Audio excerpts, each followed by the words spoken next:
있잖아요. 부엘세바에서 하란으로 이렇게 짧게 나와 있어요. 우리 인생도 그렇지 않습니까? 여러분 우리 인생도 한번 생각해 보면 우리 애가 초등학교 들어가는데 짧게 지나고 나고 보면 벌써 고등학교를 졸업하고 대학을 졸업했어야 하잖아요. 자, 군대가 있는 친구들, 우리 유준이가 얼마 전에 군대를 제대했는데요. 유준이에게 우리가 종종 그런 얘기 하잖아요. 야, 벌써 제대니? 이런 얘기해요. 벌써 제대니? 네, 벌써 제대가 아닌데 벌써 제대니? 네, 제대하는 사람 입장에서는 이거 언제나 기다리다가 그날이 왔는데 그냥 지켜보는 사람은 벌써 제대니? 이런 얘기를 해요. 자, 오늘 야곱이 부엘세바에서 하란으로 간다는 표현은요, 여기는 수백 킬로, 많게는 거의 지금으로 따지면 약 800킬로 이상을 걸어가야 되는 거예요. 여러분 한번 상상해 보세요. 지금 부산을 왕복해야 되는 거리를 간다고 생각해 보세요. 그것도 혼자. 둘이 가면 갈만한데 내가 혼자 그 먼 거리를 왔다 가야 한다는 걸 생각해 보세요. 얼마나 길었을까요? 자, 오늘 이 짧은 문장에서 이제 이 야곱의 인생이 얼마나 험악한지를 우리가 이제 보여주는 거예요. 부엘세바에서 하란까지라는 이 표현 가운데 그의 긴 여정을 말해주고 있는 거죠. 자, 근데 그 긴 여정도 부묘하지 않은 여정이에요. 여러분 목표가 있으면 그렇게 힘들지 않아요. 목표가 있으면 그렇게 힘들지 않아요. 우리나라에서는 이 대한해협을 건넌 적이 있잖아요. 우리가 잘 알고 있는 우리 조은현이라는 이 수영 선수가 있었어요. 이 수영 선수가 부산에서 예를 들면 이제 출발을 해서 이제 일본 대마도까지 가는 거예요. 일본 대마도까지 이 건너가는 일을 했던 적이 있었어요. 자, 근데 우리나라만 그런 게 아니라 모든 나라들마다 가까운 거리에 있을 때 그러한 일들을 해내는 경우가 종종 있어요. 영국도 마찬가지입니다. 영국도 해협이 있는데요. 그 나라와 나라를 이제 건너는 일을 하는 거예요. 근데 이 성천세가 그 일을 하는데 많은 사람들이 취재를 나왔어요. 근데 첫 번째로 실패했던 이유가 뭐냐면 약 한 500m 정도밖에 1km가 남지 않은 거리밖에 안 남았는데 근데 중간에 포기했어요. 포기한 다음에 물었어요. 왜 포기했냐고. 그때 이가 뭐라고 말했느냐면 그날 안개가 너무 많이 꼈던 거예요. 안개가 너무 많이 껴서 그 목표가 보이지가 않았던 거죠. 목표가 보이지 않으니까 가도 끝이 없는 것 같으니까 포기했다는 거예요.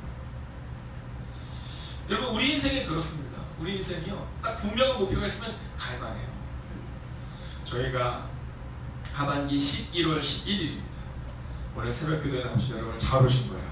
교회에 아주 중요한 것을 먼저 들으신 거죠. 이 11월 11일이 무슨 날이냐면 무슨 날이에요? 네, 이제 여기서 다 달라요. 네, 빼빼로데이부터 시작해요. 네, 빼빼로데이 중요한 날이죠. 젊은이들에게서 빼빼로데이가 중요하죠. 그러나 우리 가사님이 얘기한 것처럼 그날이 예수 행복축제예요. 자, 예수 행복축제라면 저희가 한 7주에서 10주 정도를 전도 행사해요. 그러면요, 최소한 다른 데는 몰라도 목표가 보이니까 그거 할 수 있어요. 근데 끝나고 나면 잘 안 되잖아요. 중고등부애들 마찬가지입니다. 중고등부들이 공부를 해요. 공부를 하는데 언제 제일 열심히 하는지 아시죠? 시험 기간이에요. 시험 기간이 되면 목표가 있기 때문에 정말 열심히 해요. 근데 시험 기간이 아닐 때는 이게 참 하기가 어려워요. 그러니까 그 아이들에게 있어서 공부를 잘 할 수 있도록 우리가 도와줘야 되는 것은 바로 그 목표를 보여주고 거기까지 우리가 가도록 우리가 함께 해주는 거죠. 자, 그런데 오늘 이 야곱이 가는데 거리가 너무 멀어요. 너무 머니까 목표가 좀 불분명해요. 내가 하란에 가면 이런 일이 일어날 것이다. 그러면 참 능력 있게 막 달려갈 것 같아요. 근데 하란을 가도 어떤 일이 자기 앞에 발생될지 잘 모르는 거예요. 특별히 사랑하는 젊은이들이요, 제가 믿음으로 선포합니다. 여러분의 인생은 보이지 않는 미래를 향하여 가는 인생이 아니라 하나님이 함께하여 주셔서 분명한 미래가 예비되어 있는 미래임을 믿으시기 바랍니다. 여러분 그 마음으로 살아가요. 근데 야곱은 지금 가기는 가는데 너무나도 막연한 미래를 향해서 가고 있는 거예요. 여러분 또 이 부엘세바가 어디예요? 이 부엘세바가 여러분 이스라엘의 조상이라고 말할 수 있는, 믿음의 조상이라고 말하는 아브라함이 하나님을 만났던 곳이잖아요. 자, 지난 주가 혹시 기억나는지 모르겠지만 이제 이삭의 삶 가운데 문제가 생겼을 때 다시 올라가는 곳이 어디예요? 네, 그곳이 바로 부엘세바잖아요. 여러분 야곱이 하나님을 향하여 꿈을 꾸고 그리고 양육받았던 곳, 그곳이 어디예요? 부엘세바잖아요. 이 부엘세바를 떠난 거예요. 하란이 어디예요? 여러분 막막한 곳이고 막연한 곳이에요. 별로 가본 곳이 아니에요. 여러분 하란이 가깝지 않은 곳이었다는 걸 어디서 알 수 있냐면 이삭의 마음 가운데, 이삭의 아들들이 둘인데 이 두 아들들이 하란에서 아내를 맡기를 원했어요. 하나님께서 아내를 맡기를 원했어요. 왜냐하면 이 가나안 땅에 있는 여자들이, 가나안 땅에 있는 여성분들이 이게 믿음의 사람이 아니에요. 어저께 저희 교회 이제 어떤 분이 오셨잖아요. 그래서 같이 식사를 교제를 했어요. 식사 교제를 했는데 그 권사님이 그런 얘기 하시더라고요. 예전에는 당신이 믿는 사람들과 함께 결혼하라는 얘기를 그렇게 크게 와닿지 않았대요. 아니 뭐 결혼해서 또 내가 교회를 인도하면 되지. 근데 막상 결혼을 하고 나니까 왜 어른들이 그랬는지 충분히 그것을 경험하고 있다. 충분히 그것을 경험하고 있다. 여러분, 그러나 또한 오늘 우리가 잊지 말아야 되는 것은 뭐냐면, 혹시 여러분 가운데 아직 여러분의 가족 가운데 교회에 나오지 않는 분이 있다 하더라도 여러분 그것도 또한 하나님의 계획을 믿으세요. 그리고 기대하고 소망하세요. 여러분, 하나님은 우리 가운데 위대한 계획을 주셨고 그 계획 가운데 있는 거죠. 자, 그런데 오늘 이 두 아들 야곱과 에서가 뭐라 했냐면 너희가 하란에서 아내를 얻어라 이렇게 말하거든요. 근데 이 에서는 그러지 않고 가나안 땅에서 얻어요. 그리고 이 여인들이 아버지의 마음을 기쁘게 하지 않아요. 네, 신앙적으로도 여러 상황으로 기쁘게 하지 않아요. 근데 두 번째 아내를 또 얻게 되거든요. 근데 어디서 얻냐면 여전히 가나안 땅에서 얻어요. 에서가 40세에 아내를 얻었다라고 우리가 알고 있어요. 근데 이 야곱은요 70이 되어서야 그가 아내를 얻었다라는 것을 우리가 알아요. 여러분, 그럴 정도로 사실은 이 하란은 그렇게 가까운 거리가 아니다라는 거죠. 또한 익숙한 장소가 아니었다라는 거예요. 자, 11절 같이 한번 읽어볼까요? 함께 했습니다. 시작. 한 곳에 이르러는 해가 진지라 거기서 유숙하려고 그곳에 한 돌을 가져다가 베개로 삼고 거기 누워 자더니. 아멘. 여러분, 이 모습을 보면 딱 보이는 모습이 진짜 얼마나 이 모습이 정말 고단한 인생인지가 막 그려지지 않으세요? 잠을 자야 되는데 베개가 없어서 돌베개를 베고 자요. 혼자서. 여러분, 이렇게 대자로 잤을 것 같아요? 옆으로 잤을 것 같아요? 제가 생각할 때는 옆으로 잤을 것 같아요. 옆으로 이렇게 돌베개 이렇게 베고 그리고 좀 자고 있는 거죠. 고단한 인생을 보여주고 있는 거예요. 여러분, 왜 이런 일이 발생되었습니까? 하나님이 없는 인생이기 때문에. 야곱이 하나님을 향한 꿈을 꿔요. 하나님께 복을 받기를 향하는 꿈을 꿔요. 그 꿈을 꾸고 그가 축복권을 받은 것처럼 생각해요. 근데 축복권을 빼앗을 때 그곳에 하나님이 안 계셨어요. 축복권을 빼앗는데 하나님의 축복권을 받고 싶어서 발버둥친 건 맞는데 그때 하나님이 안 계셨어요. 레위기 25장 14절 보면 너는 형제를 속이지 말라 이렇게 말합니다. 하나님은 속이는 것을 싫어하시는 분이셨어요. 근데 야곱은 축복권을 빼앗을 때 형제를 속여서, 특별히 그의 형을 속여서 축복권을 뺐죠. 하나님을 잘못한 거예요. 하나님의 축복권을 소망한 것은 그것은 좋은 것이지만 하나님의 방법대로 살아내지 못했다는 거죠. 여러분, 오늘 이 야곱이 이렇게 고단한 인생을 살았다는 이유는 바로 하나님이 없는 인생을 살았기 때문이다라는 거예요. 사랑하시는 여러분, 이번 한 주간을 살아가실 때 하나님이 없는 것처럼 한 주 한 주간을 살아가지 마시고, 이번 한 주간도 하나님이 내 옆에 계신 것처럼 하나님이 나를 보고 계시다는 사실을 기억하며 이번 한 주간을 살아가시기를 주의 이름으로 부탁드리겠습니다. 두 번째는요, 12절을 같이 한번 읽어볼까요? 함께 있습니다. 시작. 꿈에 본즉 사닥다리가 땅 위에 서 있는데 그 꼭대기가 하늘에 닿았고 또 본즉 하나님의 사자들이 그 위에서 오르락 내리락 하고. 아멘.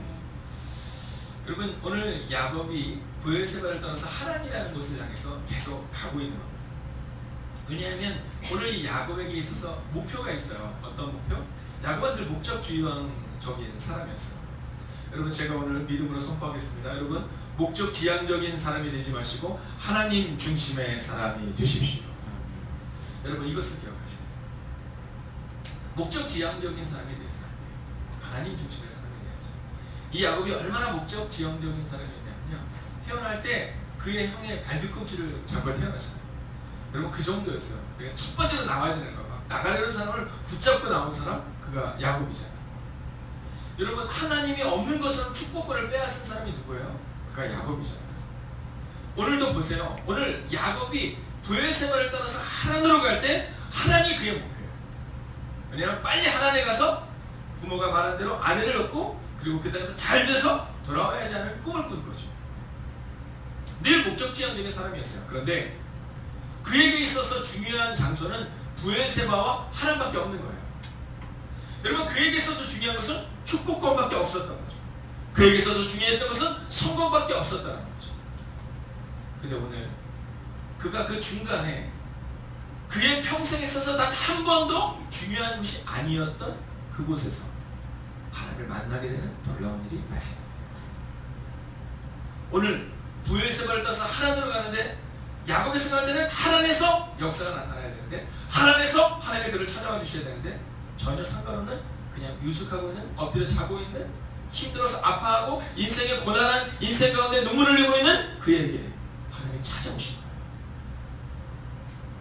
여러분, 저는 오늘 하나님이 우리의 이 두렵고 떨리는 인생 가운데 찾아오실 것을 믿는 그 믿음으로 오늘을 살아내시길 주의 이름으로 부탁드리겠습니다.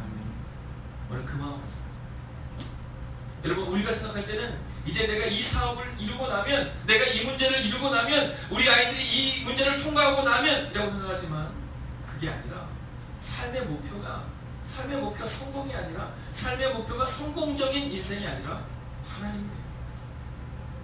오늘 야곱의 인생이 바뀌는 장면이 바로 그의 인생은 브엘세바에서 축복권이었고 하란에 가서 축복을 받는 것이었는데 전혀 상관없는 유숙하고 있는 아무런 의미 없는 그 장소에서 하나님이 찾아오셔서 그를 만나주시고 위로하셨다라는 거죠. 여러분, 브엘세바가 중요하고 하란이 중요한 것이 아니라 하나님이 찾아와 주시는 장소가 중요해요. 그리고 그 하나님을 만나는 그 순간이 우리 가운데 있어서 가장 중요한 순간. 중고등학교 시절 제가 봤던 그 그림입니다.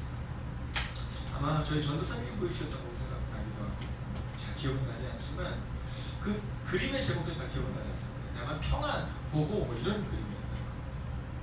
근데 그 그림이 뭐냐면 폭풍우가 막 몰아치고 있어요. 막 비바람이 몰아치고 있고 그리고 낭떠러지가 있어요. 낭떠러지. 그리고 풍랑이 태풍이 막 불고 있는 장면. 근데 제목은 뭐라고요? 평안, 보호예요. 근데 그 장면을 자세히 보면 그 낭떠러지 그 그림, 그 낭떠러지 그 끝에 작은 굴이 있어요. 작은 굴이. 그리고 그 작은 굴 안에 어미새가 있어요. 그리고 그 어미새의 품 안에 어떤 애기새가 그 평안히 누워있는 그 장면이 있어요. 꽤 오래전의 사건으로 기억하는데 아직도 그 그림이 어제 본 것처럼 잊혀지지 않아요.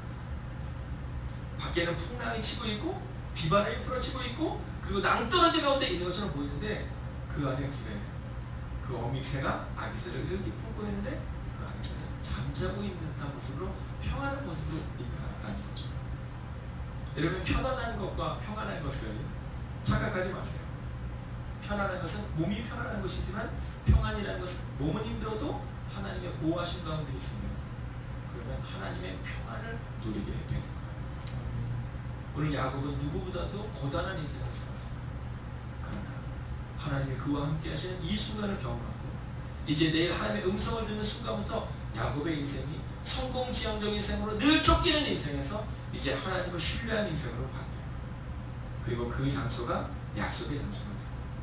오늘 혹시 여러분 가운데 여러분이 꿈꾸는 곳에 도달하지 못한 분들이 많이 계실 거예요. 그러함에도 불구하고 사랑하시는 여러분, 잊지 마십시오. 오늘 하나님께서 여러분의 인생을 바꾸고 하나님께서 오늘 이 아침 시간 여러분을 만나주실 거예요. 이번 주도 고단한 인생을 분명히 보여주실 거예요. 그러나 하나님이 여러분을 구원하실 거예요. 오늘 우리가 함께 이 찬송 같이 한번 부르고 그리고 우리가 기도하면 좋겠어요. 함께 고단한 인생길 함께 찬양 한번 할까요?